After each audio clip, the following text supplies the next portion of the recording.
السلام علیکم ورحمۃ اللہ وبرکاتہ۔ جمعۃ الوداع کے دن جو شخص جمعہ کی نماز کے بعد 4 رکعت نفل پڑھتا ہے اس کی ساری قضا نمازیں معاف ہو جاتی ہیں۔ یہ کون سے نفل ہیں، اس کا طریقہ کیا ہے، کون سی صورتیں پڑھتے ہیں، اس وقت پڑھتے ہیں، یہ ساری چیزیں آج کی ویڈیو میں آپ کے سامنے شیئر کرنے جا رہا ہوں۔ جمعۃ الوداع کے دن یا اس سے پہلے میسج چلایا جاتا ہے عوام الناس کے موبائلوں پر یا واٹس ایپ پر، یہ میسج چل رہا ہوتا ہے، پوسٹ چل رہی ہوتی ہے کہ جمعۃ الوداع کے دن جمعہ کی نماز کے بعد جو شخص 4 رکعت نفل پڑھ لے اس کی ساری قضائے عمری ادا ہو جاتی ہیں، جتنے سال کی بھی ہوں۔ اور یہاں تک میسج میں لکھا ہوتا ہے کہ 700 سال کی نمازیں بھی قضا ہوں تو وہ بھی معاف ہو جاتی ہیں۔ تو ایسا میسج جو چل رہا ہوتا ہے اور اس کو حدیث کا حوالہ دے کر چلایا جاتا ہے، حالانکہ یہ میسج فیک ہے، یہ حدیث نہیں ہے۔ کتب حدیث میں اس کی کوئی روایت نہیں ملتی، کوئی ایسی حدیث نہیں ملتی، اور اسی طرح کتابوں کے اندر اور علماء سے کبھی ہم نے ایسی حدیث نہیں سنی، اور ایک من گڑت حدیث ہے، من گڑت روایت بنائی گئی ہے، اور یہ چلایا جاتا ہے کہ جمعۃ الوداع کے دن جو شخص اس 4 رکعت اس طرح پڑھ لے، اس میں ہر رکعت میں 7 مرتبہ آیت الکرسی پڑھے اور 15 مرتبہ سورۃ الکوثر پڑھ لے تو اس کی ساری قضا نمازیں ادا ہو جائیں گی۔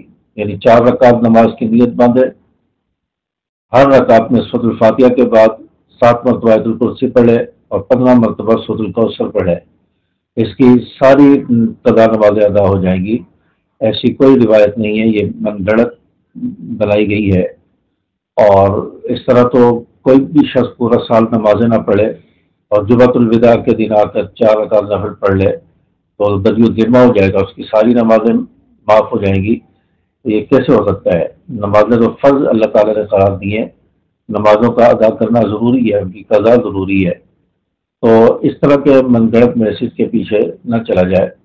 اور روایات میں آتا ہے کہ جو شخص آپ صلی اللہ علیہ وسلم کی طرف حدیث گھڑتا ہے، منسوب کرتا ہے، جو حدیث نہ ہو، جھوٹی حدیث کو رسول اللہ صلی اللہ علیہ وسلم کی طرف منسوب کرتا ہے، ایسا شخص ملعون ہے، ایسا شخص پر لعنت فرمائی گئی ہے۔ تو ایسی حدیث جس کا حدیث سے کوئی تعلق نہ ہو، ایسی روایت سے بچنا چاہیے، اور اپنی قضا نمازیں جو آپ کی قضا ہوئی ہیں ان کو ادا کرنا ضروری ہے۔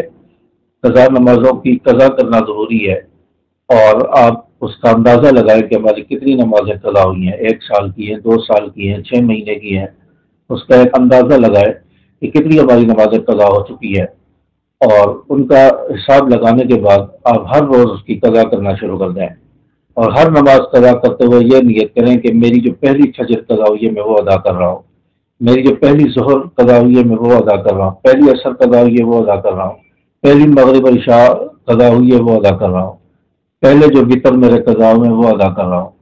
تو اس طرح ہر روز یہی نیت کریں۔ دوسرے دن پھر پہلی جو فجر قضا ہوئی ہے میں وہ ادا کر رہا ہوں، دوسری جو ادا ہوئی ہے وہ ادا کر رہا ہوں۔ اس طرح آپ نیت کر کے اس کی قضا کرنا شروع کریں تو قضا کرنا ضروری ہے، اس طرح آپ کی قضا نمازیں ادا ہو جائیں گی۔ امید ہے کہ بات آپ کو سمجھ آئی ہوگی۔ ویڈیو کو لائک اور شیئر بھی کر دیں۔ السلام علیکم ورحمۃ اللہ۔